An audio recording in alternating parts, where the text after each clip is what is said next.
Guess who's back? Back again. Owl Pod. Tell a friend. There's a good new intro to our family and maybe a few friends that listen to the Owl Pod. Yeah, it's SAC week. We're fired up. Yeah, we got bringing the energy today. A lot to talk about today. Of course, we're going to recap last week, Temple Athletics. Do you want to introduce yourself first? Oh, yeah, that'd probably help our listeners. For those of you that don't know, and for our new listeners, my name's David Litfin. And I'm Amelia Wright. And we are your hosts of the Owl Pod, releasing every Tuesday, promptly. Best day of the week. Best day of the week. Not Cherry Thursday. Not Friday. Not game day on Saturday. But Owl Pod on Tuesday. And we're here to recap last week, Temple Athletics, talk to you about teams that competed, give you updates on them, and then also every week we'll bring on a special guest, student athlete, talk about their experience at Temple, maybe the team that they're on. They'll give us a little insight. And today we have the pleasure of interviewing Mimi Sabatino, who's a sophomore on the women's cross-country team. She is also the secretary of the Student Athlete Advisory Committee, so she serves on the board with Amelia and I, and we're excited to talk to her later on in the episode. But first, love to recap. Let's get into it. Let's start off with women's soccer. You want to take this one? Yeah. So women's soccer this week, they had their second conference game. They were against Tulsa last week, and this week they faced Rice, who is nationally ranked as 20th and have two of the top 25 goal scorers in the nation. And they had a loss, but they competed well, and I think they did a good job of keeping the score to 1-0. And they then went on to have another conference game later in the week this week. They went down to Boca Raton, and they lost 3-2. But proud of them for putting some goals up, and they're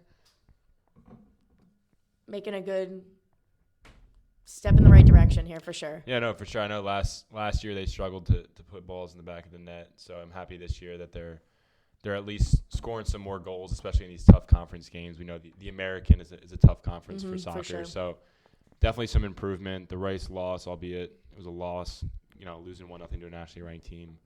Got to feel like they took something away from that and scoring a couple goals on the road. I think we're excited to watch as they continue in their conference play this upcoming week. Let's move to field hockey. We talked to Peyton last week. We knew this was going to be a big week for them. They home against Nova this past Friday. Not the result they wanted. That was their first conference game, I believe. Right? It was their second conference game. They beat Georgetown the previous week. But on the pellet turf. Yeah, it was the first home conference game, and not the result the Owls wanted, losing 2-1 at home. Still early on in the conference play. Yeah. They were able to bounce back, though, however, on Sunday with a come-from-behind win against Richmond at home. Great 3-2. Great result for them. They trailed in this game. They fought back, pulled out a win, moved them to 8-2 on the season. Yeah. 1-1 in conference play. I don't know if Richmond's in the Big East for field hockey. I don't think so. That's one to check. Yeah. But again, really excited to continue to follow this team. They're having a great year. So we'll keep you updated with them. Yeah, and they play Quinnipiac this week, so another conference test for them, and excited to see how they play it out. For sure. Let's talk men's soccer. 2-0 loss at Monmouth on the road on Friday. Speaking to some of the guys on the team, they knew this was going to be a tough match going on the road. Not the result they were looking for. A break from conference play. They'll return to conference play this Friday at home, I believe. No, I think they're going down to FIU. They're going down to FIU? Yeah. That's right. Yeah. Excuse me. They're going to FIU. Which is going to be a tough game. Because I remember they hosted FIU last year. They're going down to FIU. They're a really good squad. A lot of internationals on that roster. As you can imagine from Florida International. There you go. Yep. Tough game for the Owls, but hopefully they can score some goals. It's been a struggle for them this year. But we'll keep you updated with them and look forward to following that team this upcoming week. And for the first time on the podcast, we're going to move to women's lacrosse. Yeah, we started our fall ball this weekend, which is super exciting. We played at Georgetown, and we faced Mount St. Mary's and Georgetown, and we had some really good moments, and we actually won one of the games and tied one of the games, just scrimmaging. So this is our fun part of the season, getting into new rules and stuff that all were implied this weekend. And, yeah, it went really well. We brought really good energy. Our theme song this year is Delta Dawn, so we bring the energy with that before our game. And, yeah, things looked really well. We have some great new players, some freshmen that really made an impact, and excited to see where we go from here. Yeah, it's great. I'm not going to ask you right now how this team looks to compare to the previous teams you've been on. I think it's a little early to have those conversations, but I'm glad this past weekend you were able to go down, get some work in against some quality opponents.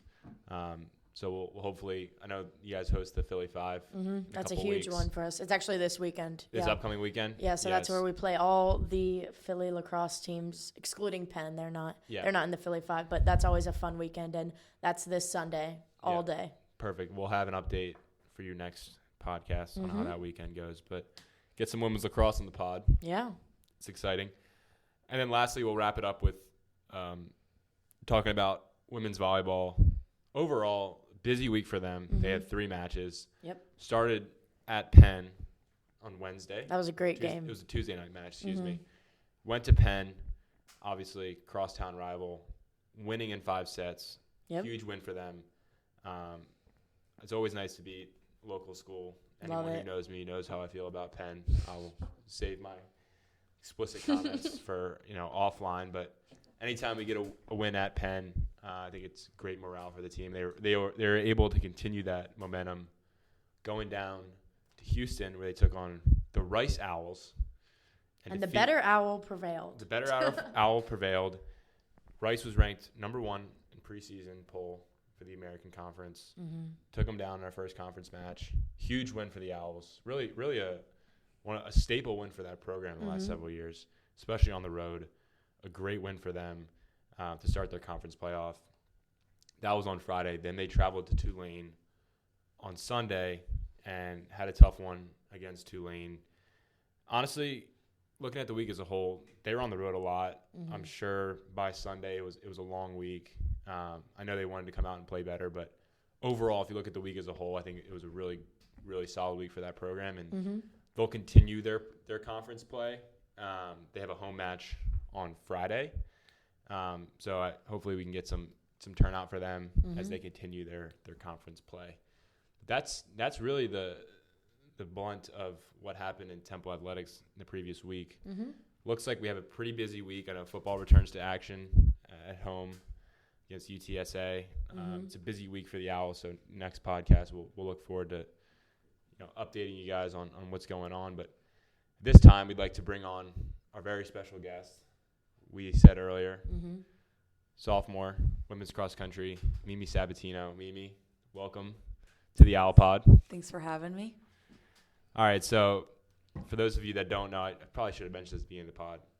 I run for the men's cross country team. If you listen to the pod, you've known this before. So I've gotten to know Mimi over the last 2 years. So Mimi, why don't you start off by telling us, and telling our listeners, how you really got here to Temple. Maybe tell us about your recruiting journey and how you ended up in the cherry and white. Okay. Well, I knew I wanted to be at a city school. I'm not one for the middle of nowhere. Lots of hustle and bustle. Temple had a really great program for what I'm studying, which is speech pathology.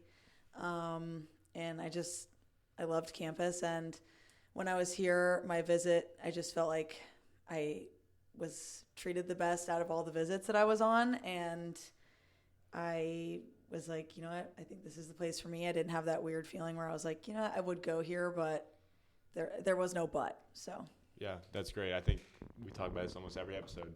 People that get to campus, they fall in love. They really enjoy it. They like being in the city. Yeah. So that's no surprise, but happy to hear that Temple was a quick decision for you. It seems like. Yeah. And are you from a big city? Is that why you kind of knew that you wanted to be here, or what's up? No, I'm actually from the town that they based Gilmore Girls off of. I'm from New Milford, Connecticut. That's a fun fact. Yeah, right there. That's an awesome fact. So small town. I work on a farm. Lots of cows. So like it's nice to have that contrast. I go home and I'm like at peace, and then I come here and it's like it's never quiet, never dull. I have to apologize. I'm going to pivot to something that's definitely off script here, but speaking of like fun facts, like you're such an advantage to be able to just like rip a fun fact like that, because you don't know the amount of icebreakers. Oh yeah. At the beginning of a new class or stuff. Like, that could just be like an auto fun fact. You know what's crazier? One of our freshmen, she was on Orange is the New Black, which is like like just an extra. Yeah, just an extra. And one heck of an icebreaker. I feel like I'm always Yeah. struggling to come up with fun facts. To be able to just have an auto one, it'll serve you well. That's so much better than just like I'm from Georgia. Like mine is so boring. Yeah. No, that's a good fun fact. But anyway, back to the more relevant stuff to this podcast. Like I mentioned, spent a lot of time with Mimi just considering the men's and women's cross country team, and I think it's important to note as a sophomore, you've taken on the responsibility of being team captain, which I mean I can speak from my experience. That's not very common. Yeah. In any sport. in any sport or at any level of college sports. So I know there were some other factors that contribute. I know the team is very young, but still a reflection of your leadership. And talk to us a little bit about how that's been so far, being an underclassman, but having to lead a team, especially if I know you guys have a lot of freshmen and you're asked to do a lot. So tell us a little bit about that experience so far and kind of what you've learned from that. Yeah. So the team I committed to obviously is completely different to the team I have now. And coming in, I was number one as a freshman, which is an absolutely bizarre place to be. You have to find a lot of things out on your own, and you learn a lot of things through trial and error. And so I'm grateful for that experience. And I don't really think of it as like, oh, I'm a sophomore, I'm a captain.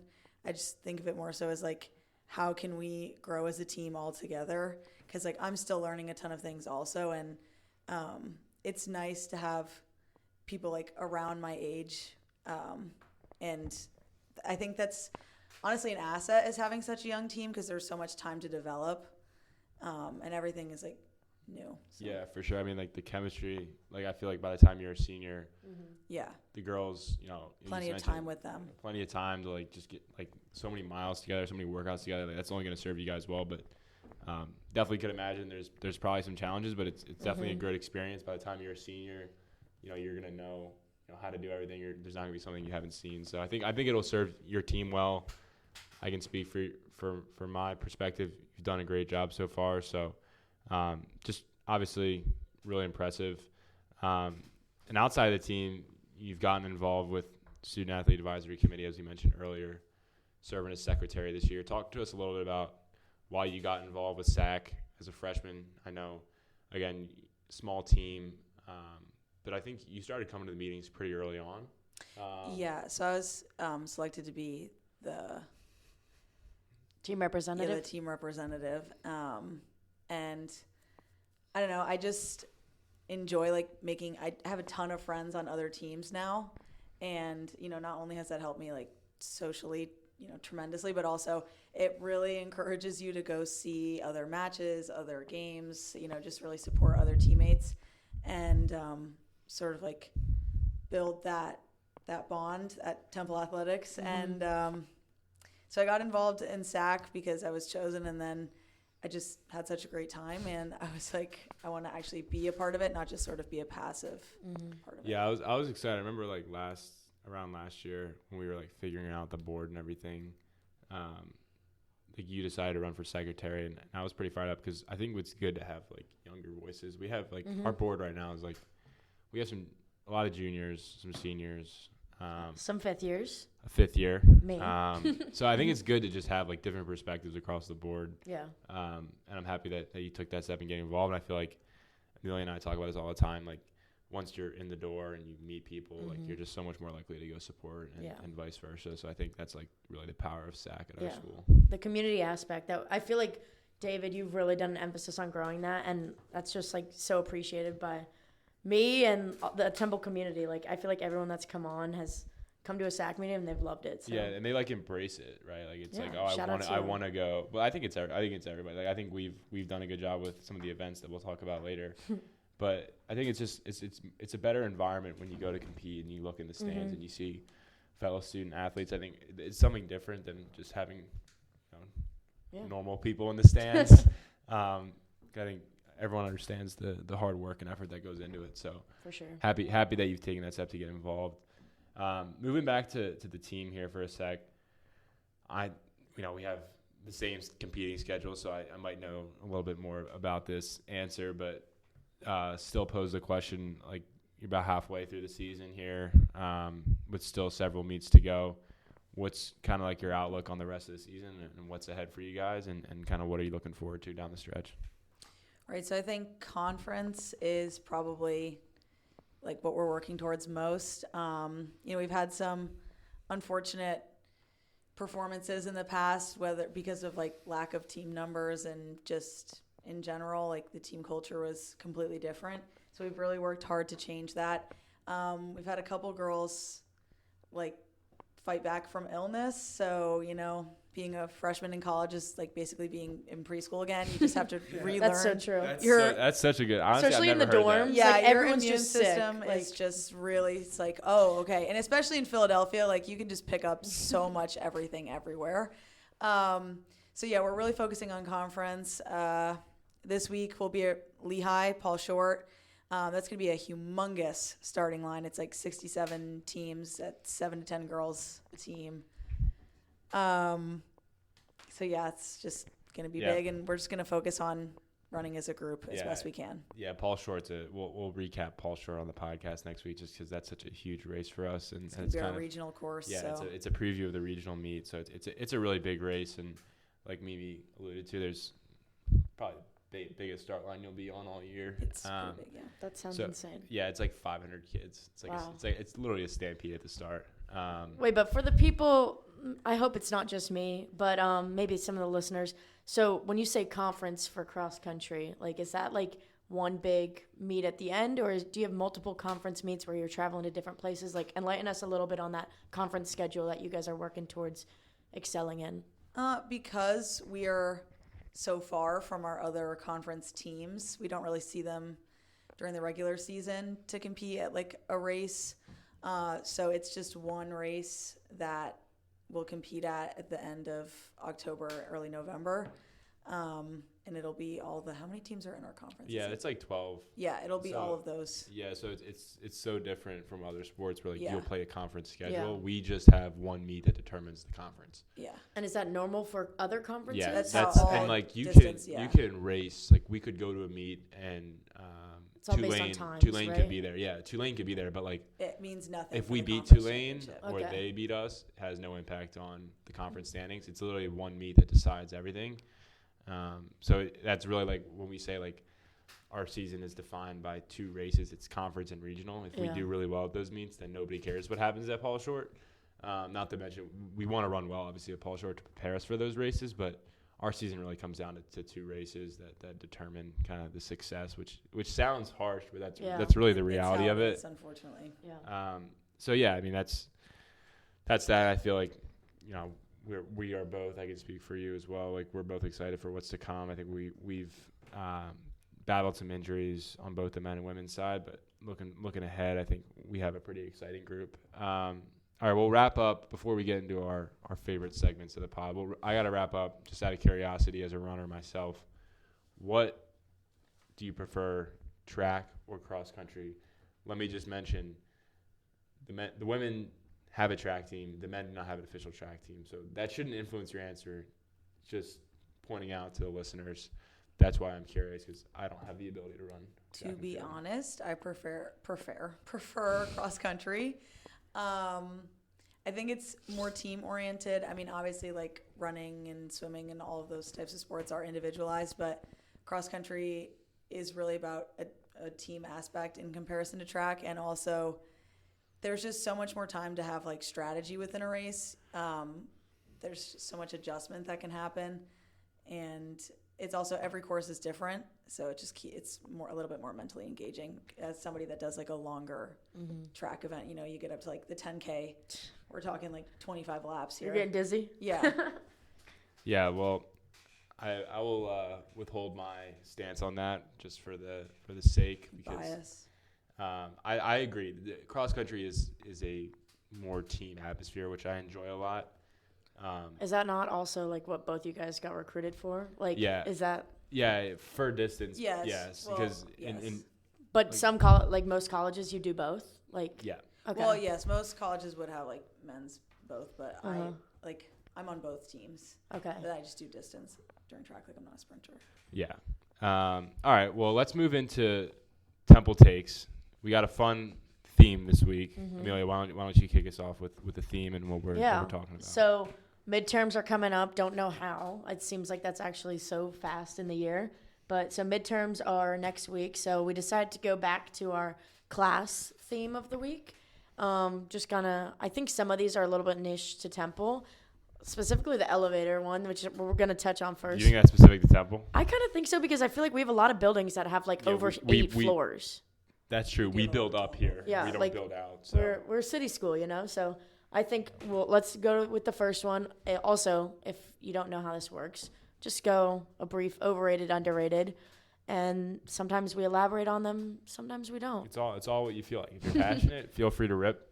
If you're not, just move on to the next one. Yeah. So first, we're gonna start with elevator to class. Are we just gonna say that's the basis? Are we gonna talk about floors? I think just leave it at elevator to class, and if you need to get specific on your answer, you go ahead and get specific. Maybe why don't you kick us off? I think this goes for most buildings in general. If you're like 4 floors and below, you don't need to be taking an elevator. Like, I'm sorry. They get ridiculously crowded. Then people think they can get on and they really can't. Then you're like backpack to face in the elevator. It's hot. It's unfortunate. It's just, no. Yeah. So I'm going overrated on this one. I think I agree with Mimi. Like, I hate my biggest pet peeve is you're on the second floor. Yeah. You just waited 20 minutes for that. Not 20 minutes. I'm never waiting 20 minutes for the elevator. You just waited 4 minutes to 6 minutes for the elevator, maybe. For my one class that's on the 8th floor. Where are these buildings that are 4 minutes for an elevator? Oh my God. First of all, any of the dorms, you'll be waiting forever. And also just any of the buildings that are like Ritter. That building. Yeah. Ritter, See, you don't go in any other buildings, I feel like. Those buildings are like no comment. Multiple. Yeah, but I'm going overrated because what Mimi said, people all in your space, and then when you're getting off on floor 7, everyone else is floor 8, then they don't get move. So then it's like, excuse me, and then the doors close in your face, and it's really awkward, and Yeah. Or the dynamic trying to get on while people are trying to get off. You gotta let people off first. Yeah, this feels like a layup to start us off with. If, like you said it perfectly, if you're going to class on the second floor and you get in the elevator, I'm just gonna give you a glare. I'm glaring at you. I'm glaring because it's just like you gotta do a little breathe out and. I mean, there are obviously exceptions. If you're pulling up in crutches, take the elevator. But we're talking the average Joe. I don't want to people coming at me, listening to the podcast. What? No, I'm just if you're on the second floor, please walk up the stairs. Public service announcement. All right, let's move on to one that might be a little bit more debatable. Maybe not for this group, but maybe for the general population. Mm-hmm. Let's talk online versus in-person classes. Your preference, maybe not overrated, underrated, just straight up, what's your preference and why? You want to start us off? Yeah, I can start us off. I think this has been even more emphasized in my school year this year, which is a lot less than my previous years. And I don't go to in-person classes anymore, but that's my preference. So I'm going underrated in-person classes, overrated online classes. That's my vote. I think it's hard to learn in an online environment, especially if it's fully asynchronous. We all know if you're taking an asynchronous class, you're not learning. Yeah, that feels like common knowledge by now. I think it's a good thought, but asynchronous classes get a little funky. Mm-hmm. I'll agree with that. Yeah. What say you, Mimi? Well, I take all my gen eds async online, but just gen eds. Yeah, I mean, I understand that. I'm not going to comment on gen eds on this podcast, but I understand that. I dedicate my in-class time and true brain power to my major specific courses. Agreed. I think that, I'll follow suit. I think that's the right approach. I prefer in-person classes, especially for major required class. I think it's a better learning environment. And also I think as a student athlete, it's nice to go to class. I think sometimes our schedules, you have to take these later online classes, at night and stuff. And I think those can be pretty tough when you have to wake up early for class. I think in-person classes for student athletes are pretty valuable. Mm-hmm. But I see we need to also offer online classes, but I prefer to learn in person. Okay, let's move on to, I think I'm realizing as I'm looking at this list, we're going to have a lot of the same opinions for some of these, which is okay. I think they're still worth talking about. Let's talk group projects. We've all been in them. We've all experienced them, maybe some positive, some negative. But what's your overall take on group projects? I'm going group projects are overrated. I think there's definitely like valuable traits that you learn in a group project, like communication, like teamwork, like someone obviously has to step up and kind of be the leader of that. But I think it's just so frustrating, like over the years when you're forced into like these like gen ed group projects or something that people just don't care about. And then it's like your grade suffers, then the work is bad, and then you like feel rude when you're doing too much. Like, so I get why you have to do a group project. Doesn't mean I like them. Yeah, I agree. Everybody has a different opinion of what acceptable work looks like, and it often doesn't mesh well. So The variance is pretty high on that. Yeah. Yeah, I'm going to take a little bit longer to explain my thoughts on group projects just because I feel like I'm in 100 of them right now. Like Amelia Wright said, group projects can be very helpful. They can be great. You can learn a lot from them. You can work on your communication. Many great things can come out of group projects. And they're fun when people like want When to people do are them. engaged, they Yes. can be fun. Yes. My issue is two things. Number one, I think teachers are overusing the group project. I feel like every single one of my classes, we have group projects that last the entire semester. yeah, Like, at what point can we just do something on our own? That tends to be how I learn and work better. You know how group projects are. This brings me to my second point. You just get people who don't care. Yeah. And, like, you get people that do care. So then, like, the output isn't as good. And if you are trying to make a better output, you have to just work significantly harder. And it just feels like – it honestly feels like people can kind of scheme their way through a group project and not do any work. So, good idea. Unfortunately, not the best execution. So, Do you guys ever have to like grade your group members? Like, is that a common thing? yes, this peer is a review. great The- conversation. The God. peer review on a group project, like, are we brutally honest or like absolutely are we not? every time I rat you out. Sorry. Yeah, I don't. Oh, so you're I've nice to been your in group members. projects, Oh, no. And I just the You're way I getting- look at it is like this, and this is maybe even more harsh. Is like if you like I think if you are doing that in a group project and you think you can get away with it, then I'm gonna let you get away with it, and it's gonna burn you a lot worse one day. That's how I look at it. No, I like you to Okay, know. you- I like you to have like searing shame No, from your like- peers. He's thinking karma's gonna like No, add up. I don't to believe them. in karma, but I'm just saying like if you think that you can get away with it, Like in the I real don't world? care. I Like- do not care. I'm gonna do my part. If I need to do more, whatever. But like, I just don't think it's worth it for me to like rip that person. I'm not nonchalant enough for that. I'm not like, yeah, you're doing great, bud. No. No, I just don't care, to be honest. If you don't want to try, that's fine. It's gonna be a reflection of you, not me. And honestly, I'll let you get away with it because I just. I feel like I'm kind of in the middle. So if you're in a group project with Mimi Yeah. Sabatino, Yes. You should be scared. step Yeah. up. Maybe Do that'll- your maybe part. this will help you. Maybe people listen Yeah. and be like, okay, I'm gonna. Yeah. Public service announcement. Wait, Just do your part. Wait, how do you grade? I'm kind of in the middle. Like, kind of depends how bad they are. Like, if they're didn't do a single thing, didn't even respond to my text. Okay, then Oh, that's heavy just on the rude. didn't respond to my text. Yeah. If we had to grade once in a project about on their communication, I was like 0. Yeah. Did not respond to email, text, group chat. Like, come on. Yeah. If they're just like rude to me, I'll be a little bit harsh. But I mean, maybe I'll give them a 1, not like a 0 if it's out of 5. But I think I'm most of the time a little generous. But yeah, I'm kind of in the middle of you guys on that one. All right, I love that little side conversation. To me, that's a great conversation. All right, let's move on to midterms. They're coming up. Most classes have them, I feel like, still, although some classes don't. Yeah, I think so. What are your guys' takes on midterms? Helpful, not helpful, overrated, underrated? Maybe why don't you start us off? Well, sometimes midterms aren't cumulative. They're just like your unit exam. Yeah. So, I don't know. And also, mine are never within the same week. They're like, oh, I already had it. Oh, it's next week. Yeah, there's not like a designated week. Yeah, we but don't- there are like it's like a 2-week period where yeah. it's like you're gonna get a midterm. They're fine. I mean, it is what it is. Nobody likes tests, but shows you where you're at. You like tests? I actually do like tests. You like flexing up? No, I don't. Okay. I don't like to. It's not that. I just Nerd. No, You could call them what you want, but I think tests are actually good. I think it like forces you to understand the material, forces you to study. Yeah, I think midterms are underrated. Number one, like Wow. finals like usually account for more of your grade. And if you pay attention, true. midterms are going to reflect the final one way or another, even if it's not the same content. Usually the type Study question. patterns.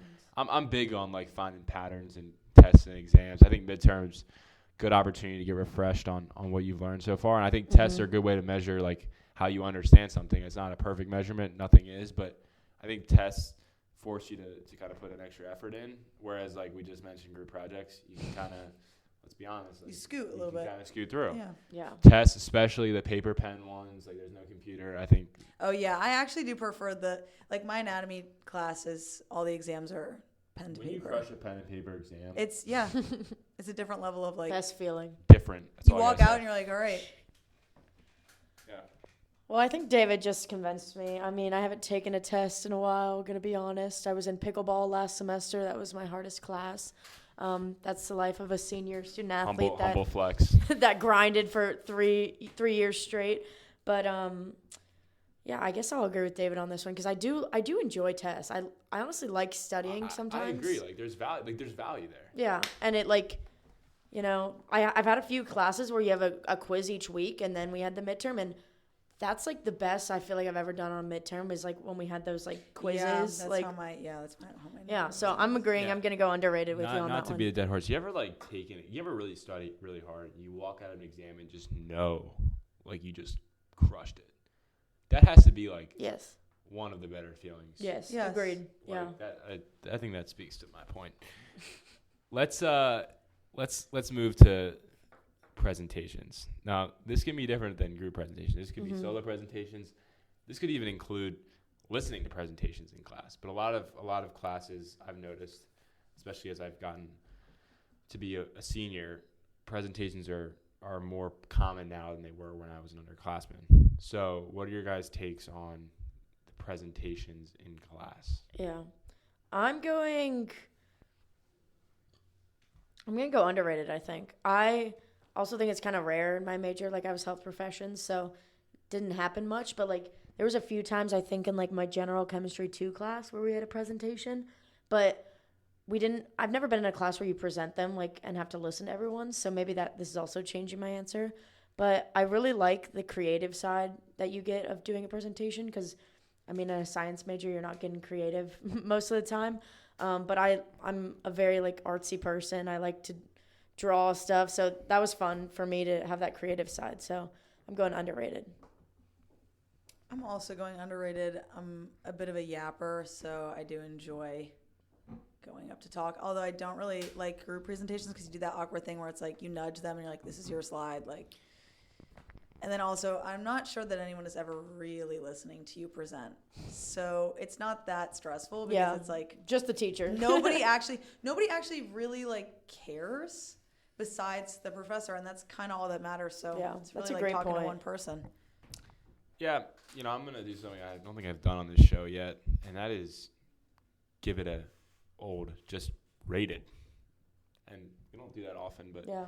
honestly, listening to you guys, I was going to say overrated, and then you guys brought up some good points, and I just fell on, let's just call it rated because They are what they are. they are what they are. And I will start with, when I listen to presentations, I don't want to come off as mean or aggressive, but like some people just can't present, and that is really hard to sit in a room with someone who's just reading off the slides. I don't want to sound mean again, but I think it's honestly because of how digitalized things are these days. Yeah. You can just kind of find everything on your computer, and then when you're asked to talk about it, it's pretty glaring.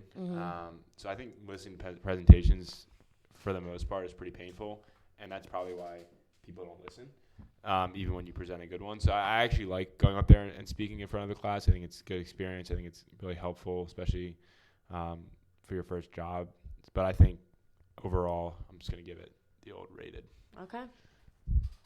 All right. And then for our last one, I'm sure this kind of happens at every school, but I know Temple's time schedule specifically. So we have the option. We have Monday classes, Monday, Wednesday, Friday. Those are all 50 minutes. Then Tuesday, Thursday, we have an hour, 20-minute classes. Like, that's the block for every class. And then you also sometimes have 5:30 to 8:20. So that's 2 hours and 50 minutes.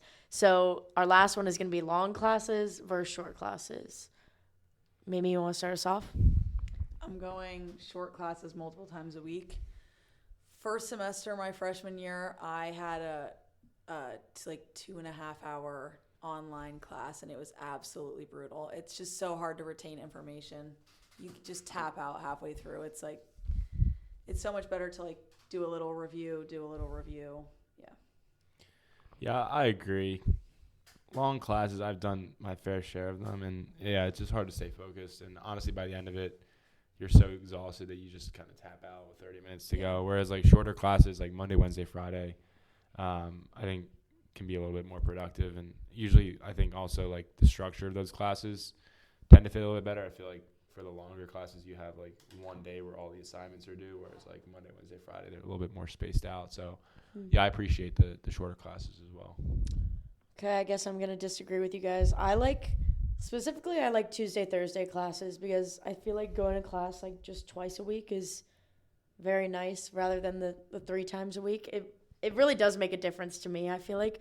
But then I also do specifically I always have a night class that's that 5:30 to 8:20, and I honestly like going just once and grinding it out, But I think it matters also a lot the teacher that you have, because I've had teachers that don't give you a break, and then it's okay, Good point, yeah, you just got to know your people. And so when the teachers give you even if it's a 2-minute break or 5-minute break, especially because that's dinner time, and they let you eat snacks and stuff like that. Yeah, also terrible. When am I supposed to? If I eat at 5:30, I'm hungry later, and then if I eat at 8, it's it's really an awkward time it's a terrible time. Yeah. All right. Well, that concludes our Temple Take segment. Overall, I think this is the most we've ever agreed in an episode, so it's rare. Something to note. Let's move on to our last segment, Our Foul. You want to give the I'll do my classic recap. If you don't know, welcome to the podcast. Owl is going to be something that is soaring in the Temple community this week, and shout out to SOAR, as always, the American Conference mascot, the only conference with a mascot. Only conference. The American. And so our owl is something that's really soaring and positive thing, and then our foul is what it sounds like, something that is on the down or negative side and can be worked on. It's a no-go. This week it is a no-go. It's definitely a no-go. But first, let's talk owl. Yeah. This week, our owl is our SAC night outs. I say what outs, a blast. plural. People may not know what this is, so David, you want to enlighten us on what is a SAC night out? SAC night out occurs once a month, and what it is basically an opportunity for student athletes to get together outside of campus, get to know one another, and just kind of learn about other teams, other athletes, and really the goal is to kind of, like we talked about earlier, foster that community, and I think it's good to get off campus and see things around the city. So this semester we had our first SAC night out 2 weeks ago. Some student athletes went to Topgolf, and then we'll have one in October, November. We're going to do an escape room, and then we're going to bowling as well. So they're basically opportunities for student athletes to get together. And the reason I say this is the owl because I know Mimi was able to attend her first SAC night out. Yes, yeah. Last month. So Mimi, why don't you tell us a little about that experience and kind of what that meant for you? We had a great time. Food and drinks were provided, and we just hung out. And I do golf, but I've never been to Topgolf, so that was a fun experience. And a ton of my team went, and that's kind of nice being so young and being the captain. It's really approachable if I'm like, hey guys, you should join. I won, kicked butt actually, and they put me on the hardest level, and I'm still won. So yeah. Wow, humble brag there. But actually, Michael on the golf team, they made him play lefty, and I'm pretty sure he won too. So. That's crazy. Just a shout for the golf team. That's a flex right there. Yeah. He did that really cool thing where they hit the ball in the air on the club and then hit it. It was really I've seen those tricks. Just very talented. That's good. Yeah. Well, I think SAC night out, we're looking forward to the next one. Mm-hmm. And I always a big hit. Great opportunities. On the other side, we got a foul for you guys. Yeah. Amelia, why don't you? No, I'm gonna let you because you've been a little bit more negative. I'm usually the negative one, and I think you're gonna be passionate about this one. So. Let's go, David. Well, for our listeners, I'm sure some of you have heard this term before. Maybe some of you haven't. Brain rot language. And that could mean something different to everybody. But for me, there are certain phrases. That's a great way. It's like TikTok lingo. Like there are phrases. Yeah, but it gets to a point where it's like I pity like elementary school teachers because I just know they have to ban these words and stuff. Yes, I honestly feel for those people because I'm sure they're going through it right now with some of the slang that's being thrown around. But I think brain rot language has just been taken too far. It's a foul. It's just overused. We can't even say. I won't even say the numbers on this podcast. We all 6, know 7. Them. Okay, so there are certain numbers that you can't even say without people doing weird motions with their hands, or laughing, and it's gone too far. I think it's the social media. I think we're just consumed by it constantly, and I think it's a foul. I think we need to. It's literally rotting our brains. It's rotting. It's what it sounds like. It's brain rot. Yeah, like what is skibbity? Like what? I don't even know what that is. What is it? I don't. You've just the Italian. Don't even get me started on the Italian brain rot. Because what is that? Oh my God. Ballerina cappuccino. Like what are we saying? I don't even know what you're it's talking AI about. too. It's like AI, so it's just so painful to watch. It's a problem. It's a good thing if you don't know what we're talking about, because. Wow. If you're like historians are gonna skip it. If you're like I cannot relate to anything you're saying, you're just doing a great job. Congratulations. I'm proud of you. If you are like I relate to everything on this podcast, specifically this segment, you need to take a look in the mirror. Especially if you're like above get some controls on the screen time. Yes. I don't know where like the age like cutoff is, but like especially if you're like over like 12, I think like you shouldn't be. No, I think we indulging in this stuff. We shouldn't be laughing at the numbers 6 and 7. So that's that, and that concludes our final segment of the pod, Owl or Foul. So thank you guys for listening to the podcast. Mm-hmm. As always, like, subscribe, share with a friend. Yeah. Let people know. Let people know about the Owl Pod. We'll be back next week. Mimi, thank you for joining us. Oh, thank you so much for having me. Good luck this upcoming week. Mm-hmm. We'll look forward to following the Temple Women's Cross Country season the rest of the year. Yes. Yeah. You can find men's and women's cross country at Paul Short, Lehigh University. Let's do it. You sound excited. Friday, October 3rd. Get hype. Yeah. As always, go Owls.